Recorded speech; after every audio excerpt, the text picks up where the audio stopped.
Hello বন্ধুরা, welcome to my channel DS sports 23-24-এ সবাইকে স্বাগতম। এখন কথা বলবো মোহনবাগানকে নিয়ে। কলকাতা লিগের শেষ ম্যাচেও হারল মোহনবাগান। পুলিশের বিরুদ্ধে হস্তশ্রী, ফুটবল খেলে হার সবুজ মেরুনের। কলকাতা লিগের সুপার সিক্সে যাওয়ার সম্ভাবনা আগেই শেষ হয়ে গিয়েছিল। গ্রুপ পর্বের শেষ ম্যাচেও লজ্জা এড়াতে পারল না মোহনবাগান। পুলিশ ওসির কাছে হেরে গেল 2-3 গোলে। তো বন্ধুরা, এরকমই সব ফুটবলের খবর জানতে হলে আমার চ্যানেলটিকে অতি শীঘ্রই লাইক, কমেন্ট, সাবস্ক্রাইব করতে ভুলো না ও বন্ধুদের মধ্যে প্রচুর পরিমাণে শেয়ার করে দাও, যাতে আমার 4000 ঘন্টা ওয়াচ টাইম খুব শীঘ্রই পূর্ণ হয়ে যায়। তো বন্ধুরা, মোহনবাগান আবারও হারলো। সত্যি এটা ভাবতেই খারাপ লাগছে। কলকাতার লিগে শেষ ম্যাচেও হারলো মোহনবাগান।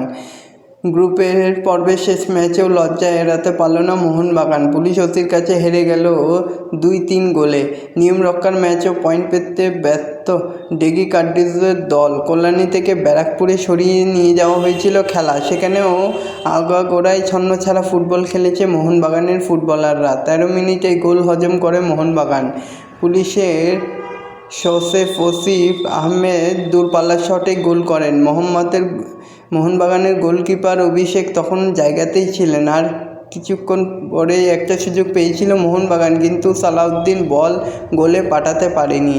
তো বন্ধুরা, এরকমই সব ফুটবলের খবর প্রতিদিন জানতে হলে আমার চ্যানেলটিকে অতি শীঘ্রই লাইক, কমেন্ট, সাবস্ক্রাইব করতে ভুলো না ও বন্ধুদের মধ্যে প্রচুর পরিমাণে শেয়ার করে দাও, যাতে আমার 4000 ঘন্টা ওয়াচ টাইম খুব শীঘ্রই পূর্ণ হয়ে যায়। ধন্যবাদ সবাইকে।